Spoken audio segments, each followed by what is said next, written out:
ये बात है गाजियाबाद की, जहाँ राजू नाम का एक आदमी गोलगप्पे का ठेला लगाया करता था और उसके ठेले पर बहुत भीड़ रहती थी। लेकिन इस भीड़ का कारण सिर्फ उसके करारे गोलगप्पे नहीं बल्कि चटपटे वन लाइनर थे। गोलगप्पे मिल जाएंगे?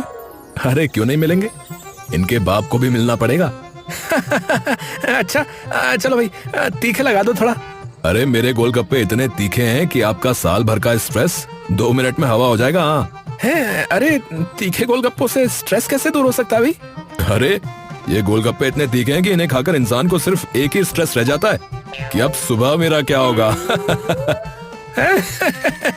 अरे राजू भाई आप भी ना मजाक समझ रहे हो क्या? जरा पढ़ो मेरे ठेले पर क्या लिखा है। ग्राहक ने ठेले पर लिखी तहरीर पढ़नी शुरू की और वो हैरान रह गया। है? तीखे गोलगप्पे केवल असली मर्दों के लिए है, महिलाएं और 18 साल से कम वाले माता पिता की परमिशन लेकर आए हैं। हाँ भैया समझे। अरे बाप रे भैया, तुम तो लेजेंड हो भैया, लेजेंड। हाँ और क्या। औरतें तो मेरे गोलगप्पे खाकर बेहोश हो जाती हैं, हाँ इसीलिए ऐसा करना पड़ा भैया। राजू की ऐसी मजेदार बातों की ही वजह से उसके ठेले पर भीड़ लगी रहती थी। राजू गोलगप्पे का पानी उसी देसी स्टाइल में बनाता था जिसने उसे आधा स्टार और आधा बदनाम कर रखा था। वो बाल्टी में पूरी बांह डालकर घुमाता और आसपास खड़े लोग मुंह बनाकर देखते रह जाते। राजू भाई ये क्या स्विमिंग कर रहे हो क्या पानी में? अरे भैया स्वाद की गहराई तभी आती है जब हाथ भी गहराई में जाए, समझे? अरे भैया जरा कम घुमाओ, लहरें उठ रही देखो। अरे भैया लहरें नहीं, फ्लेवर उठ रहा, फ्लेवर। क्या कह रहा है? अरे भैया क्या बात कह दी है। अच्छा भैया 2 प्लेट बना दोगे? अरे भैया प्लेट ही बनाओ या आपकी किस्मत भी चमका दूं? बताइए क्या चाहिए? अरे जो चाहो वो कर दो भैया।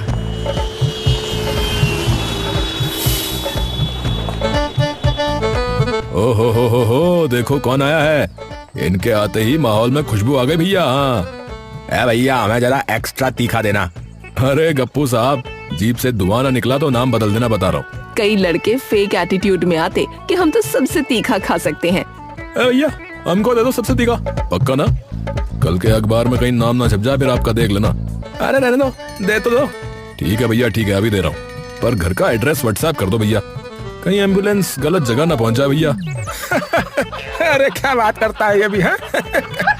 अरे तुम भी कमाल करते हो राजू भाई हैं। दिन भर तंबू शो चलाने के बाद राजू घर पहुंचता तो माँ डिनर लगाते लगाते अपना लेक्चर शुरू कर दी थी। कब तक ये गोलगप्पों का खेल करता रहेगा तू? कोई ढंग का काम कर ले। अरे माँ ढंग का क्या होता है? ढंग का क्या होता है बताओ? लोग मुझे प्यार करते हैं और क्या चाहिए? प्यार करते हैं या मजाक उड़ाते हैं भगवान ही जाने। ये रोज रोज का तीखा पानी कहीं किसी दिन किसी को नुकसान न कर दे। अरे माँ मैं सब संभाल लूंगा, बस आप मुझे कोसो मत। तू बनाता है या बिगाड़ता है ये भी भगवान ही जाने। हाय राम, मेरे नसीब में यही लिखा था। राजू हंसकर टाल देता है पर माँ की चिंता कम नहीं होती।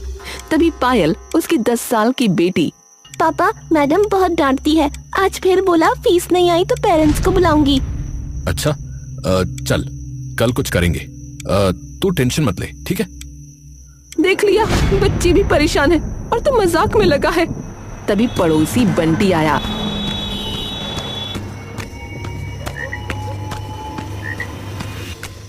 अरे राजू भैया कल की रील 50,000 व्यू हुई है। हाँ अरे छोड़ यार, तेरे व्यू का मैं क्या करूं बता। अरे भैया इससे पैसे आएंगे तो तुम्हें भी दूंगा, फिक्र मत करो तुम।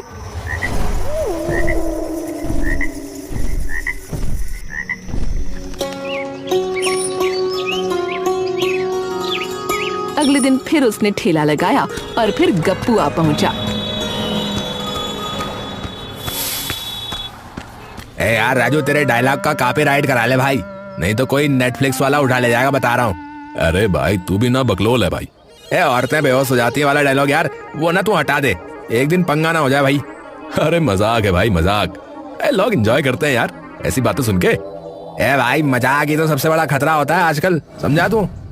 राजू हंसकर बात टाल देता पर आने वाले तूफान की किसी को भनक नहीं थी।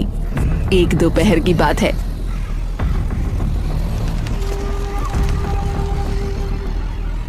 राजू ने ठेला लगाया था और भीड़ सामान्य से ज्यादा थी। तभी एक औरत आई।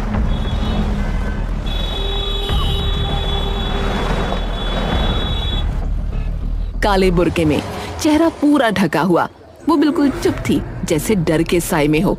राजू ने अपनी आदत के अनुसार मजाक किया। अरे मैडम, आप यहाँ कैसे? ठेले पर देखिए क्या लिखा है।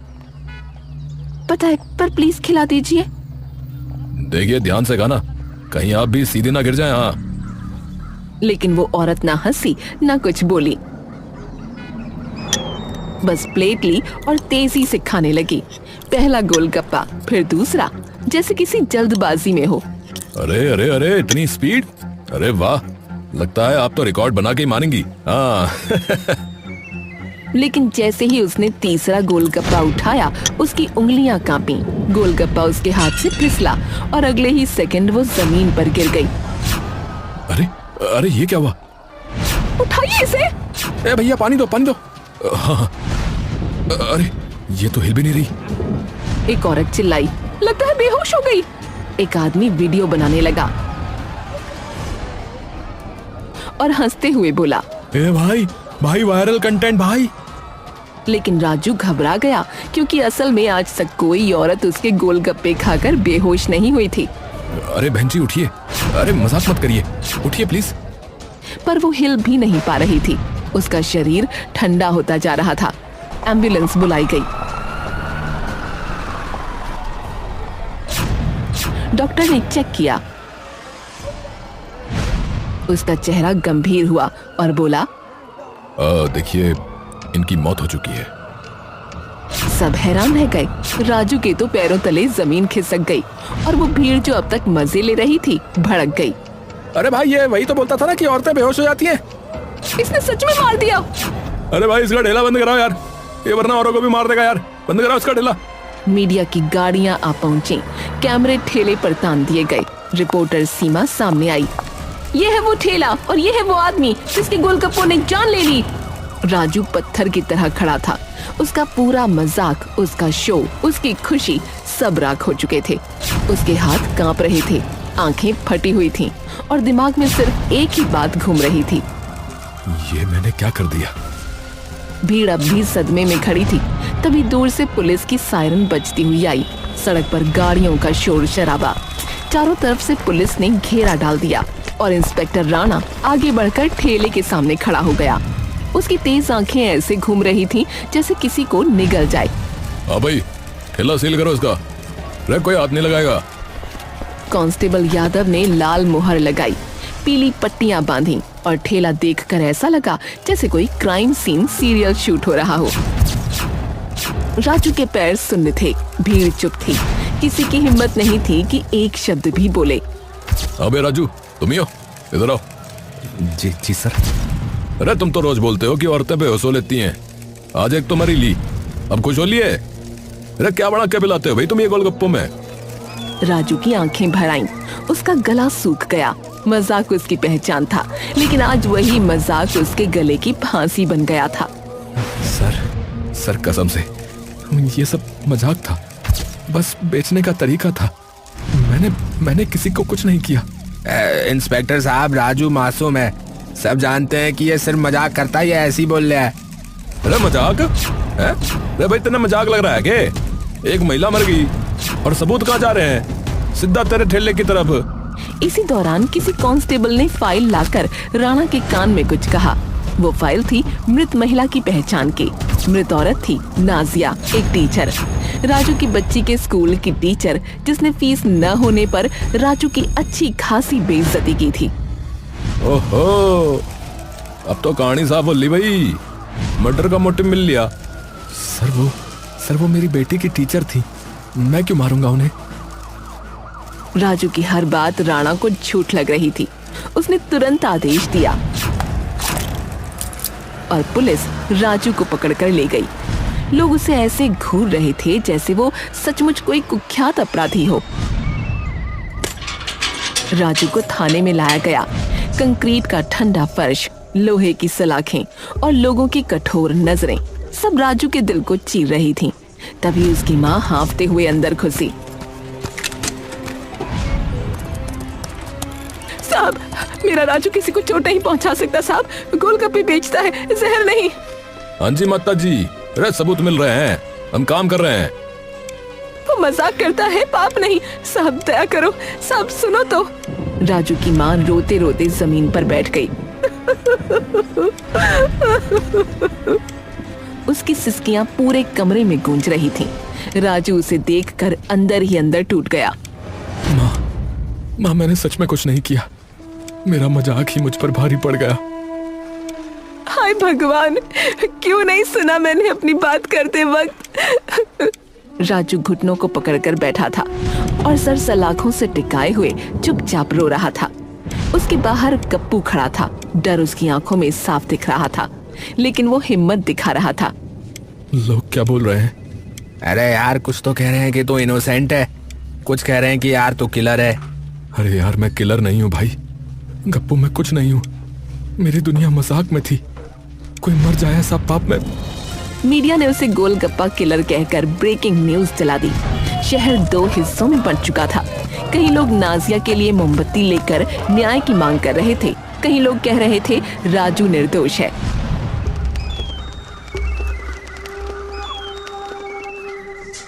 अगली सुबह पोस्टमार्टम रिपोर्ट आई।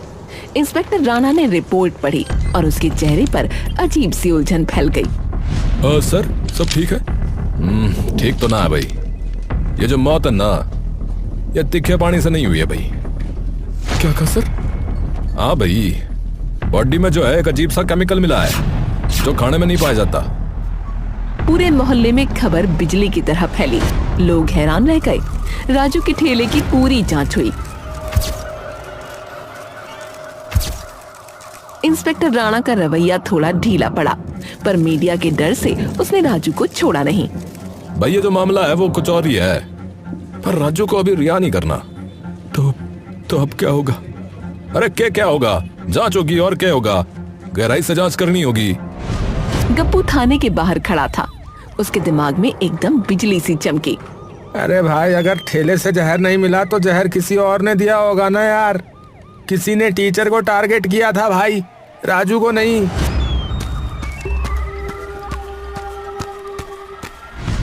गप्पू सीधा स्कूल पहुंचा।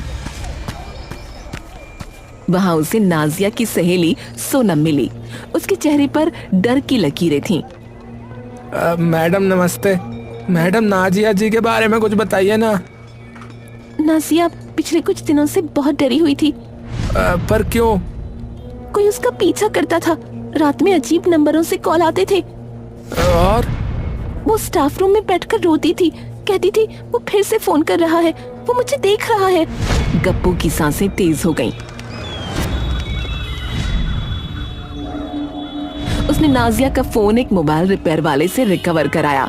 कॉल लिस्ट लंबी थी, लेकिन एक नंबर था। बार बार नंबर ट्रेस होकर एक झुग्गी बस्ती तक पहुंचा। गप्पू बस्ती पहुंचा। वहां एक बूढ़ी औरत और कुछ पड़ोसी जमा हो गए। ये नंबर किसी का है क्या? ये नंबर?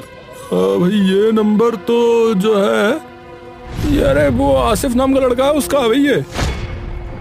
गप्पू ने जब मेन बात बताई तो सबने सच बता दिया। बेटा वो तो नाजिया का पुराना स्टूडेंट था भाई, है ना भाई? आसिफ पुराना स्टूडेंट रहा है ना नाजिया का। तो ऐसा क्या हुआ कि मैं बताता हूँ। नाजिया की एक क्लास में दुबला पतला आसिफ था। बाकी बच्चे खेलते, शरारत करते, लेकिन वो हमेशा सबसे पीछे बैठता, सर झुकाए। पर उसकी आंखें हर पल नाजिया का पीछा करती रहती थीं। कई बार नाजिया ने महसूस किया कि लड़का हर काम में बहाना बनाकर उसके पास आना चाहता था। कभी डस्टर मांगता, कभी सिर्फ खड़ा रहता। बार बार क्यों आते हो, क्या चाहिए? मैडम बस आपसे बात करनी थी। क्या बात है, बोलो ना। मैडम मुझे ना आप पसंद है बहुत। मैं आपको किसी से भी ज्यादा समझता हूँ। मैं कभी आपको अकेला नहीं छोड़ूंगा मैडम। क्या बकवास है ये? तुम मेरे स्टूडेंट हो, ये बेहूदगी दोबारा मत करना। उस एक पल में लड़का खामोश हो गया। नाजिया तो कमरे से निकल गई, लेकिन लड़का वहीं खड़ा रहा, खाली कुर्सियों को घूरता हुआ। उस दिन के बाद वो नाजिया पर और ज्यादा नजर रखने लगा। क्लास खत्म होती स्टाफ रूम की खिड़की से उसे ताकता। रात में बार बार फोन करता। वो सिर्फ मेरी है सिर्फ मेरी। हाँ, वो और किसी और की नहीं, वो और किसी की नहीं हो सकती। हाँ, वो मेरी नहीं बनी तो वो किसी और की भी नहीं बनेगी। हाँ। ओ, तो ये बात थी। हाँ, जब नाजिया ने मना कर दिया तो वो सनकी हो गया था। कल रात वो एक बोतल लेकर निकला था बेटा। गप्पू के पैरों तले जमीन खिसक गई। गप्पू की आंखों में आग भर गई। मैं राजू को मरने नहीं दूंगा, असली कातिल को ढूंढ कर ही लेके आऊंगा। अब उसे साफ समझ आ गया था कि लड़का सिर्फ एक तरफा प्रेमी नहीं था, वो पागलपन की हद तक सनकी हो चुका था।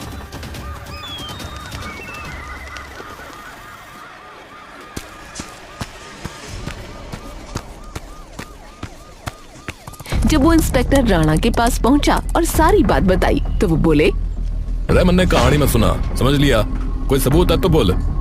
प्यार में लड़के पागल हो लेते हैं, इसमें नया क्या है? गप्पू निराश होकर लौट आया। बिना सबूत के इंस्पेक्टर राणा ने उसे सीधा दरवाजे के बाहर निकाल दिया। मुझे पक्का सबूत चाहिए होगा, कोई एक सबूत जो ये साबित कर दे कि राजू नहीं, वही लड़का कातिल है। गप्पू सोचता रहा। राजू जेल में था और उसकी माँ घर में तड़प रही थी। उसने सोचा तब तक भीड़ वाली रील एडिट कर दूं, वरना सोच सोच कर दिमाग फटने लगेगा। पर उसे अंदाजा नहीं था कि उसी फोन में छुपा हुआ सच उसकी जिंदगी बदलने वाला है। यार, एडिटिंग करके ही थोड़ा सा रिलैक्स हो पाऊंगा। एक सेकंड यार, बे यार ये फ्रेम थोड़ा हिला हुआ है, बे जूम करता हूँ यार इसको। जैसे ही उसने वीडियो को जूम किया, उसकी आंखें फैल गईं। फ्रेम के एक कोने में एक धुंधली काली परछाई थी, चेहरा ढका हुआ, हाथ में एक अलग प्लेट। गप्पू का दिल धक धक करने लगा। उसने वीडियो को और पीछे खींचा, उस पल तक जब नाजिया गोलगप्पे लेने खड़ी थी और एक सेकंड में नाजिया की प्लेट बदल दी। हे भगवान, ये यही है कातिल। वो दौड़ता हुआ थाने पहुंचा।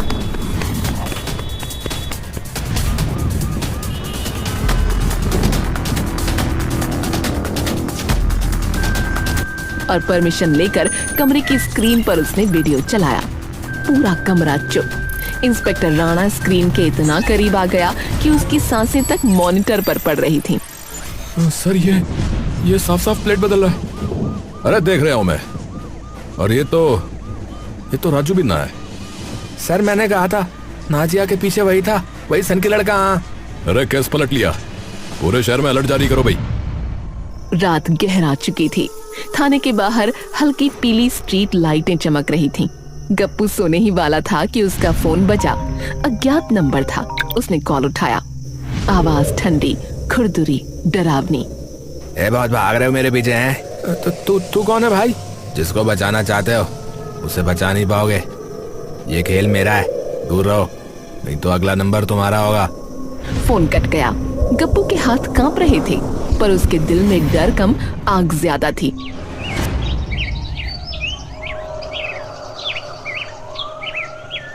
अगली सुबह राजू को कोर्ट ले जाया जा रहा था।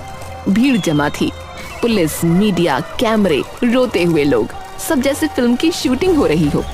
गप्पू पुलिस के साथ खड़ा था, आंखें चारों तरफ घूमती हुई। तभी भीड़ के बीच एक चेहरा, एक नजर, एक हाथ में पकड़ी छोटी शीशी। सर उधर वही है। अरे पकड़ो उसे। वो लड़का था। लड़का भीड़ चीरते हुए भागा, पुलिस उसके पीछे। गप्पू भी पीछे पीछे दौड़ा, दिल धम धम कर रहा था। लड़का सड़क पार करके भागा, फुटपाथ पर चढ़ा, फिर फिसला।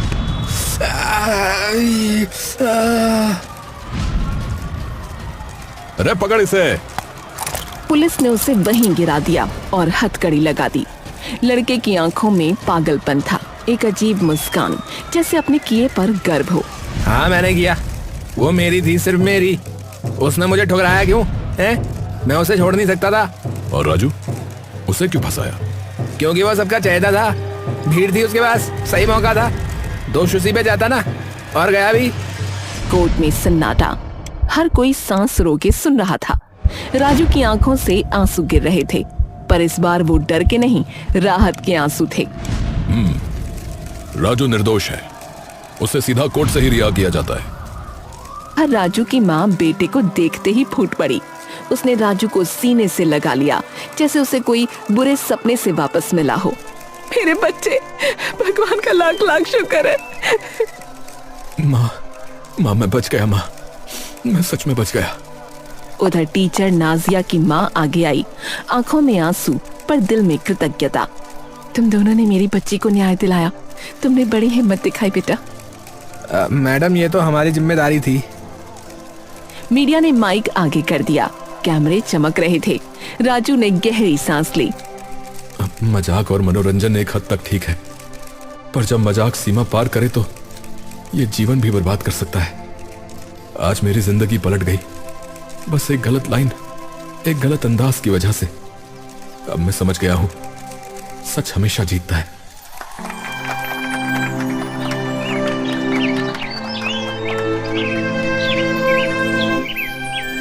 कुछ दिनों बाद राजू का ठेला फिर उसी जगह लगा।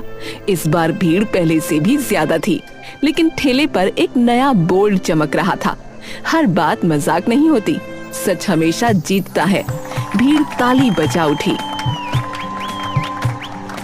लोग उसे फिर से गोलगप्पा गुरु कहने लगे।